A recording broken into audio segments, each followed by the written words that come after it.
ಬಿಡಿ ಆದ್ರೂ ಸೇರ್ತೀನಿ, ಸಿಗರೇಟ್ ಆದ್ರೂ ಸೇರ್ತೀನಿ, ರಮ್ ಆದ್ರೂ ಕುಡಿತೀನಿ, ಬಿಯರ್ ಆದ್ರೂ ಕುಡಿತೀನಿ, ನಿನಗೇನ್ ಚಿಂತಿಲ್ಲೇ. ಇದನ್ನೆಲ್ಲ ಕಣ್ಣಿಂದ ನೋಡಿ ಕಂಗಾಲ ಆಗ್ಬಿಟ್ಟಿದೀನಿ. ಬೇಕಣ್ಣ ಈ ಲೋಪರ್ ನನ್ ಮಗನ್ ತಲೆ ಬೇಕೇ ಬೇಕು. ಯಾಕ್ಲೇ ನಿನ್ ನವ್ವನ್ ಯಾಕೆ ಇವನೇನು ಮಕ್ಕ ಹೇಳ್ತೀನಿ ಇಟ್ಕೊಂಡವನೆ.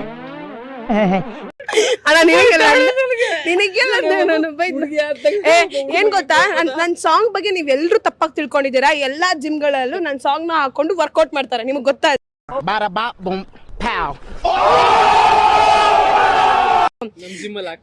ನಮ್ ಜಿಮ್ ಅಲ್ಲ, ಬೇರೆ ಜಿಮ್ ಅಲ್ಲೆಲ್ಲ ಹಾಕ್ತಾರೆ. ಬೇಕಾದ್ರೆ ನಿಮ್ ಜಿಮ್ ಅಲ್ಲಿ ಈ ಸಾಂಗ್ ನ ಹಾಕೊಂಡು ವರ್ಕೌಟ್ ಮಾಡಿ, ಎಷ್ಟು ಎನರ್ಜಿ ಬರುತ್ತೆ ಅಂತ ನೋಡಿ. ನನಗೆ ಒಂದ್ 2-3 ಜಿಮ್ ಇಂದ ನನ್ನ ಫ್ರೆಂಡ್ಸ್ ಎಲ್ಲ ಹೋಗ್ತಾರಲ್ಲ, ಆ ಜಿಮ್ ಇಂದ ವಿಡಿಯೋ ಕಾಲ್ ಮಾಡಿದ್ದಾರೆ, ನಿಮ್ ಸಾಂಗ್ ಸೂಪರ್ ಆಗಿದೆ, ಒಂದ್ ಎನರ್ಜಿ ಬರುತ್ತೆ ಅಂತ. ಅಣ್ಣ ಯಾರು ಅಂತ ಗೊತ್ತಾಗ್ಲಿಲ್ಲ, ಕೇಳ್ಬಿಟ್ಟೇನೋ. ಇವ್ರೆ ನಿಮ್ಮನ್ ಕಟ್ಕೊಳೋ ಗಂಡ ತುಂಬಾ ಪುಣ್ಯ ಮಾಡಿ. ಮಳವಳ್ಳಿ ನನ್ನ ಬಗ್ಗೆ ಅಯ್ಯೋ ನೀನು ಒಬ್ಬರಾದ್ರೂ ಇದೆಯಲ್ಲ ದುರಾತ್ಮ ಕೊಡ್ಲಾದಿಂದ ಏನ